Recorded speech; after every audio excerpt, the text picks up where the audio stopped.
show up as many symptoms or challenges associated with ADHD, difficulty sitting still, always needing to move, touch things, as well as asthma, allergies, autism, ADHD. Sure, they all start with A, but what do these four things have in common? And why, if your child is diagnosed with one of the last two, do they probably also have one of the first two? Well, here's the really cool thing. The connection between these four A's, asthma, allergies, autism, and ADHD, really comes down to how the nervous system functions, and really beyond that, even boils down to one specific nerve, which is the vagus nerve. Not like the city Las Vegas, but the vagus nerve, which exits the cranium, comes down, and controls every rest, digest, and healing function in the entire body. Now that's important because if you've been on this channel before, you know we talk about how there's a balance to the nervous system, how there's a side which is fight or flight, and the opposite which is rest and digest and heal. Now fight or flight is the part of your nervous system which is activated if there was a bear in the woods trying to eat you. It's going to speed up your heart rate. It's going to increase your blood pressure. It's going to literally take blood flow away from your digestive system, away from your reproductive organs, and put it into your muscles so you can run or escape or fight this tiger. What it's also going to do, which is fascinating as well, is it's going to increase the activity of the immune system.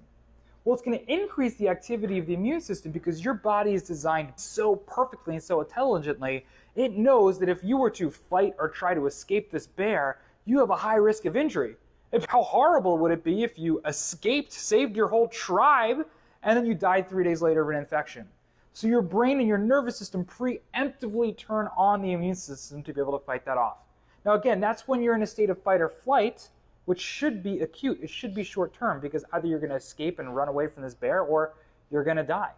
The opposite of that is rest, digest, and heal, and we can't be in both at the same time.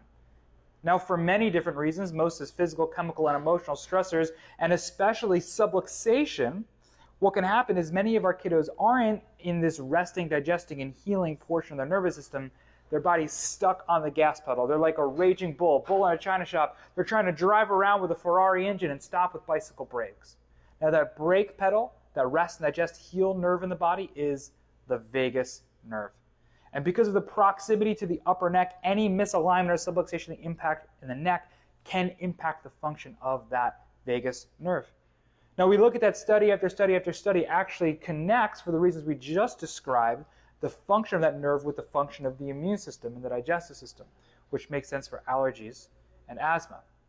But for that same kiddo whose body is stuck on that gas pedal, it can also show up as many symptoms or challenges associated with ADHD, difficulty sitting still, always needing to move, touch things, as well as autism, which involves many fight or flight based responses to triggers because of an inability to adequately adapt to stress.